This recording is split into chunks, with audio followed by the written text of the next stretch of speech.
తాగుబోతుల రాష్ట్రం, తాగుబోతులను చేస్తుండు, తాగుబోతోడు, అడ్డమైనోడు, ఇట్లా అట్లా అడ్డమైన మాటలు మాట్లాడినటువంటి రేవంత్ రెడ్డి గారు మీరిప్పుడు తాగుబోతుల రాష్ట్రాన్ని తెలంగాణను చేస్తుర్రా లేదా అని అన్నది ఒకసారి మీరు ఆత్మ పరిశీలన చేసుకోవాలి. ఎందుకు అని అంటే 2 లక్షలు ఉన్నటువంటి వైన్స్ లైసెన్స్ టెండర్ మీరు 3 లక్షలకు చేసారు. మీ ఆమ్దాని కోసం కాదా? వైన్స్ల మీద మీ ఆమ్దాని కోసం కాదా?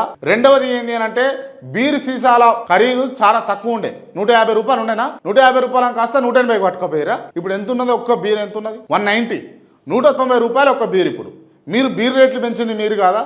మందు సీసాల రేట్లు పెంచింది మీరు కాదా? ఇక అడిగితేనేమో అంటేనేమో మళ్ళీ వేరే రకంగా. అంటే మీరు ఏమో చెప్పేవేమో శ్రీరంగ రీతులు, చేసేయేమో గబ్బు పనులు అన్నట్టుగా క్లియర్గా అర్థమవుతా ఉన్నది. కోట్ల రూపాయలు టెండర్ల నుంచి కోట్ల రూపాయలు వస్తూ ఉన్నాయి. ఏసా లెక్క చెప్పాలి. ఎంతసేపు మీరు మాకు అప్పులైనవి, అప్పులకు మిత్తిలు కడుతున్నాము, అప్పులైనవి, అప్పులకు ఇది కడుతున్నాము, మేము ఈ ఏడు అప్పు చేస్తున్నాం, ఆడప్పు చేస్తున్నాం. ఎస్ ఆమ్దాని లెక్క కూడా చెప్పురే, అప్పుల లెక్కనే కాదు మాకు.